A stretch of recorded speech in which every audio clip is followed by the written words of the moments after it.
Describe this season in one word. Rossi described Marquez with 3 words. Terrible season. Now he edges up into 8th position. Are we going to see a move from him? Still in danger. What's he got? 5, 6, 7 men in front of him. And he crosses the line in 8th position by my calculation.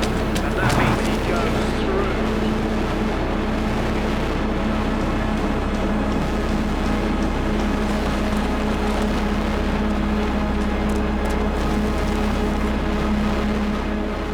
So, before we talk about the here and now, it probably makes sense to go back to the beginning.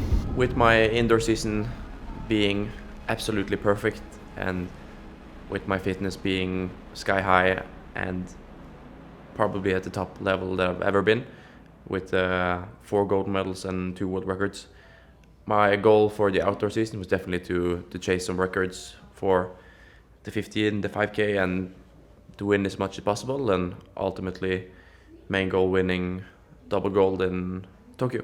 Ingebrigtsen holds on. Jakob Ingebrigtsen at last wins a world title over 1500 metres.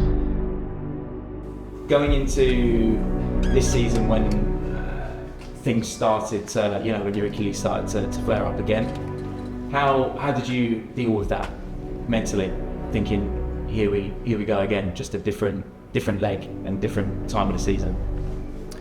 When I first felt that my Achilles was starting to cause trouble, I immediately thought about the last time I was injured and struggling with the Achilles, and was very pessimistic in terms of I knew that if this is somewhat similar to what I had last time, it's going to be 4 months and 12 to 16 weeks without any proper training, any running.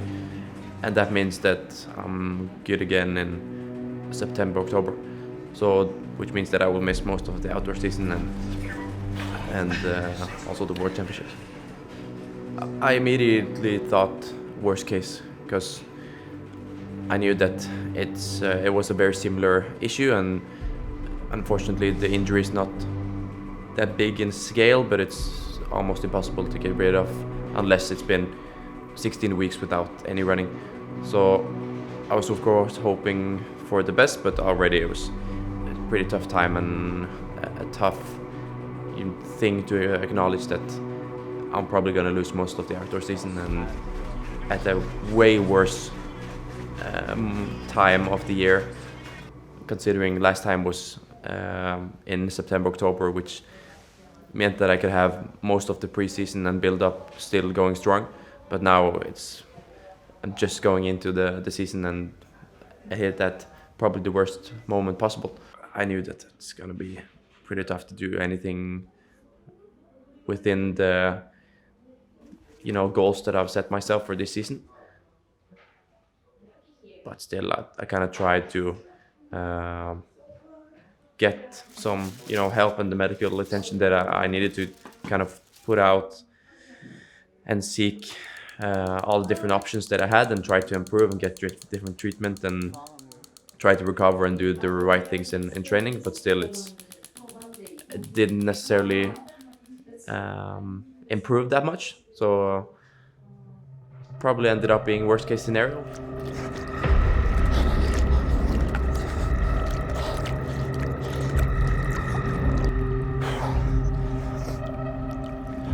The most important thing is to show up and do the things you've planned and do it with quality.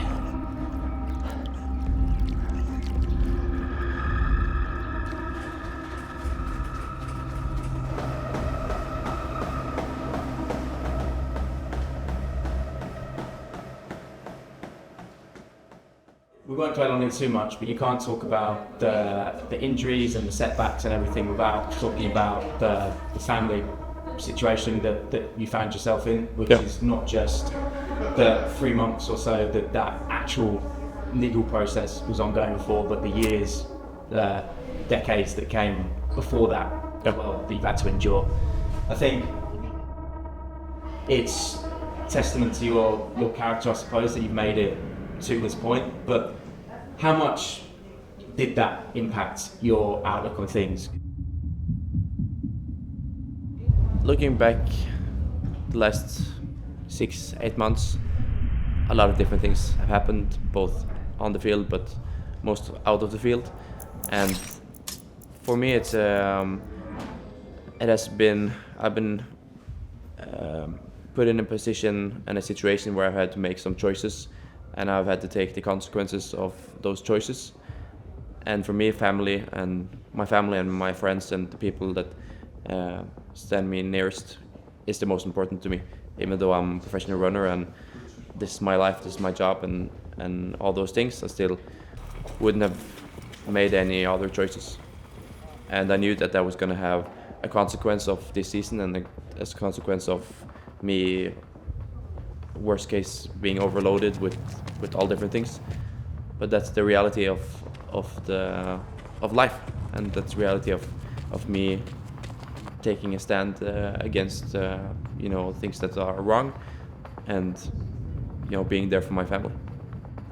And then fast forward a few months, you did a lot of cross training in the pool on the elliptical. I think we've asked you before, but was there any doubt that you were going to make the World Champs? I probably reached mid-July when I sat down with Henrik and Philip, and we decided that we had to make a choice.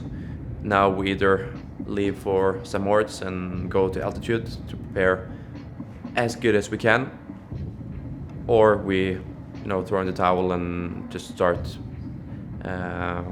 continue cross training and try to get the injury, be healthy as soon as possible. And I decided to take that leap, even though I was not able to run every day and was not in proper training.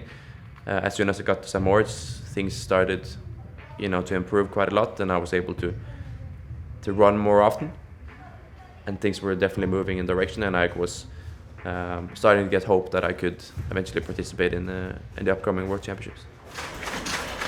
The cross trainer, where did you go in your head? Only back to the clock. Counting down seconds, 10 minutes. Everything else is just annoying. Main focus is always to try to stay in the moment and focus on what's happening here now. And then you can dream another day. I think it might be a little bit difficult to understand, but with my training philosophy, it's all about building blocks, and without the first blocks, you can't put on new blocks. So it's all about consistency and building strength, and eventually be able to use that strength into something specific. And I was pushing quite hard in December, January, with the build-up, trying to run fast in the indoor season, because that was the ultimate goal, to run and also participate in the Euro and World Championships. When you're finished, you need to go back and kind of start building again. And unfortunately, I was not able to do that at all this year after that. And of course, that has some consequences on what you're able to do. What I want to know is, when you've had so many months of up and down, of not even being able to put your socks on without discomfort and pain in your Achilles, how do you wake up each morning and focus on the bigger picture, on the bigger goal, and get on that stationary bike or on the elliptical, knowing that there's a good chance that you might not be able to run the day after or the day after that? Like, how do you stay so dialed in and focused on competition on this stage when you're unable to even put one foot in front of the other? That is a good question. There's got to be something inside you that is allowing you to keep focus and not for a second really doubt. It's definitely a mental illness. But expand on it, because it's what makes you who you are, right? Yeah, of course. I think I feel very responsible for the choices that I've made in life, and by committing to my job, and with my job being my life, I feel responsible to do everything that is needed to perform. And if that is to do or hard work on the cross trainer or aqua jogging without any hope or any improvement for a long period of time, that is not a choice that I can make or cannot make. That is something that is demanded of me. I think myself that that is, that's just the way I need to think and the way I need to approach my training. That it's not about motivation. It's not about, will or something else. There are certain things that I have committed to, and I feel very responsible, to do those things as good as I can. Because ultimately, I'm chasing and working towards something that is not short term. I want to be the best runner in the world that has ever existed. Not only for myself, but because I have this opportunity where I can really chase that, and where I can really chase, the limits of what's possible, the records that's been set, and also myself and my own body, what are possible, what are the limits. That's the approach that I've had, and that's the approach that I'm always going to have. And the 1500 obviously didn't go to plan, but can you talk a bit about the days after that? I think that's definitely one of my issues also, is that even if I have a bad race or even if I have a good race, I'm always on to the next one. So I'm probably not able to enjoy my success very well, but one of the positives is also that I don't dwell on my bad performances either, because I'm always, always focusing on the next one and trying to improve that. So when I had a very terrible performance in the 1500 heats, I try to do as good as I can with my preparations and also, leading up to that race. And even the technical aspect of the race itself was more or less perfect, and I wouldn't have done it any different, but just didn't have the legs. So I did everything that I could, but as soon as I reached the finish line, it was all about recovering and trying to maximize my effort and performance for the next race.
You ran 13:02 off 6 months of basically no running. Obviously, a lot of people might just see the result and expect outsiders who don't know the sport, don't know the background, don't know what your season's been like. They might see, wow, Jakob came 10th in the 5K and be surprised by that. But actually, coming 10th and running as quickly as you did, you've got to have some sense of pride in that. I think the results that I was able to accomplish definitely different, but taking everything into consideration, I think there's definitely a lot to be proud of. That I've heard that some considering this to be my best performance, considering everything, but I think for me as an athlete it is very difficult to kind of put performances up against each other. Of course, my main goal is to win and to improve my own performances and always do better and always improve.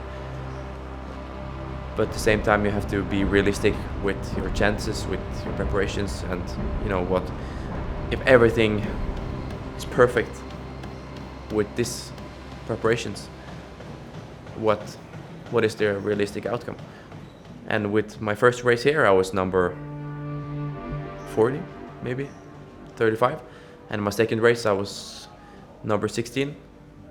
So that was, you know, the realistic approach that I had to my final race.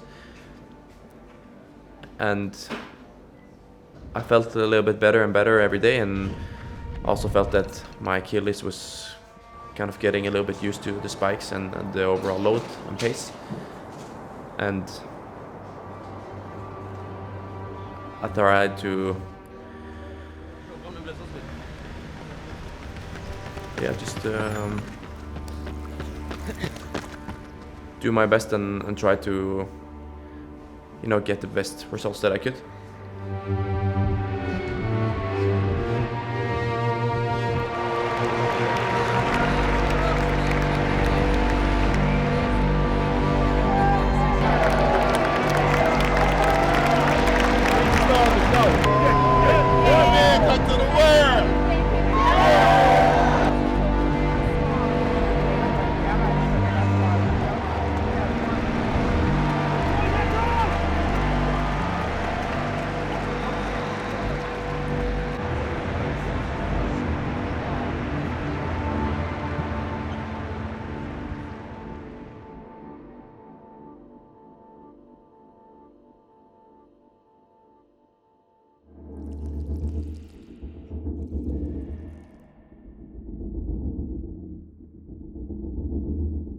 There goes Jakob Ingebrigtsen, he takes the bell.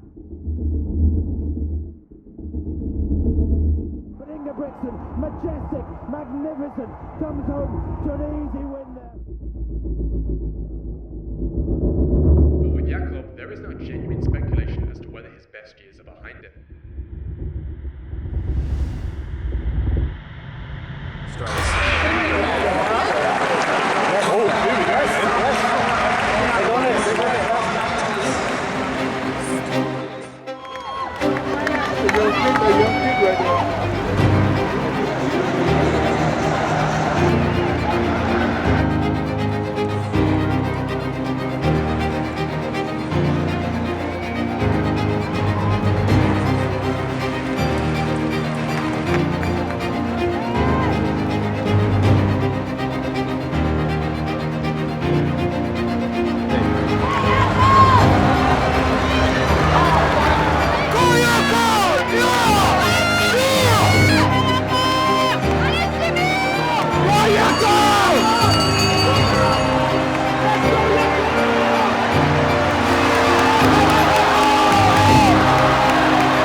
Well done.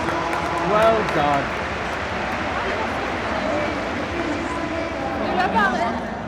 Du løper bare dritfort.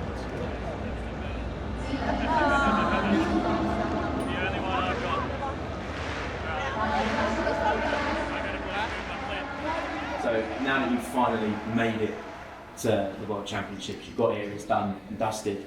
What's that? Is there a relief for yourself? Do you allow yourself to feel any kind of relief and relax after what you've been through and what you've ultimately managed to achieve here? And then what comes next? Maybe not immediately, but in the weeks, months that precede this moment now. the last 6 months, this World Championship has been the only thing on my mind, because I knew that if I'm not able to race any of the Diamond Leagues and not participate much throughout the summer, I'm at least going to participate in the World Championships, because I know that I'm qualified, and I'm at least hoping that I'm able to participate with my health and my fitness. And with me also knowing myself and realizing that I really don't have a choice. So I'm going to participate there, you know, one way or another. I always, you know, chase and push as much as I can for that to be, you know, as good as possible to achieve the best result. So it's definitely, you know, doing this, and I can say, you know, 100% that I've done my best. I've done everything in my power, and my team has helped me with all their power to do everything. We've, you know, experimented with training, with different, you know, tactics, with different routines. We tried everything to improve and to ultimately have a very strong ending with a big improvement and a pretty good result. It's definitely a big feeling of relief that I can finally calm down a little bit, and yeah, I can definitely tap myself on the shoulder and say that I did my best, and I'm proud of what me and my team achieved on such a short notice with a terrible approach and preparations. And ultimately, I think this will make sure that we're a lot better next time, because now we know a lot more about different things that we have not been able to discover previously, because we're only in one direction with things that have been working. But now we're kind of tested different territory and know, you know, plan B, C, all through the alphabet probably. But yeah, it's a good feeling that I can now hopefully be healthy again and get back to training, get back with my family, and hopefully be at a good place.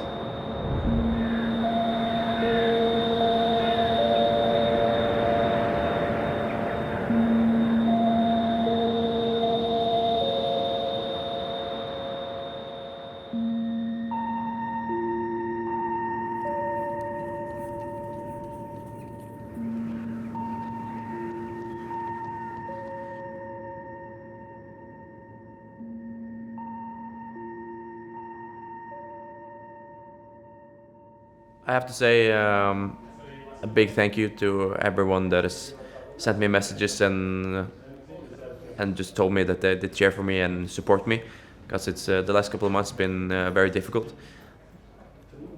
But this is what this sport is all about, and I'm really happy to have that around me and to have that visible in my life, that people really acknowledge that the sport is not only about winning and setting records and medals. It's about showing up. It's about, you know, participating. It's about doing your best.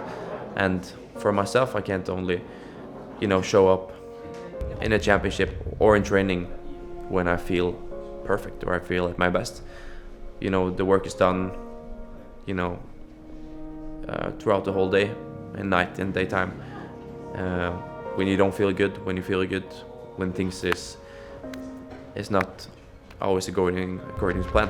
I think most people, you know, can kind of see themselves in that, because that's a big part of life, and sport is, you know, tip of the spear in that sense, that it's a more extreme and it's more put into light the consequences of everything that we do and the impact of the decisions we make in life has on our body and on ourselves. And just a big thank you to everyone that has been supporting me. I really appreciate it, and I think I definitely wouldn't be able to have these results and my season of 2025 and in this way if it weren't for the people I have around me and the people that has been supporting me.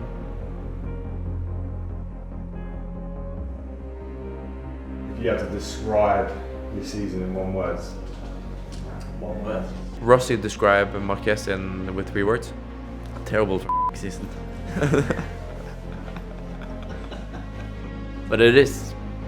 The season is not.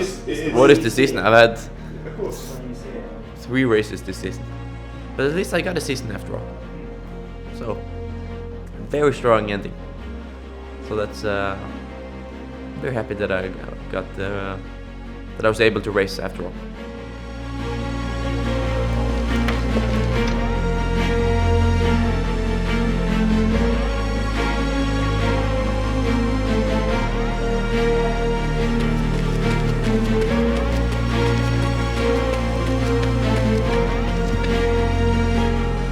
I'm probably in a cave where there's just no thoughts, nothing.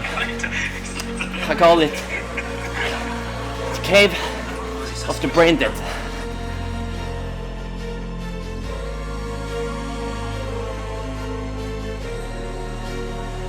I'm definitely not just hanging around. I'm working.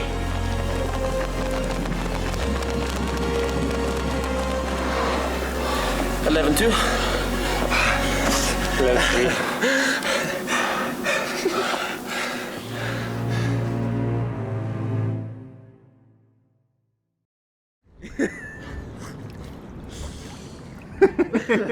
Remember, it's not the pain that kills you.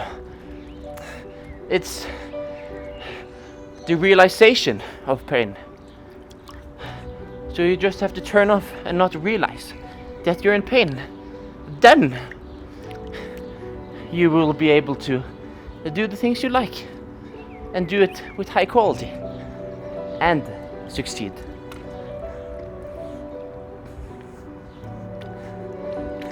I just made that up right now.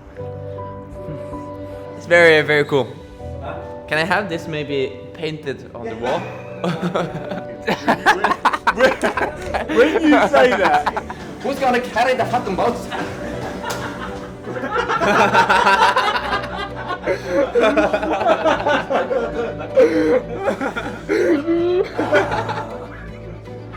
I'm proud.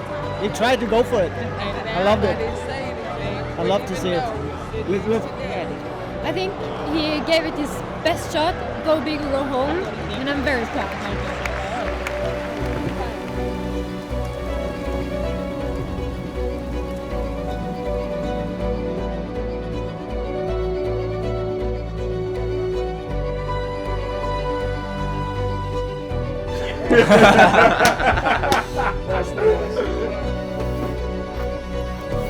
That's very dramatic.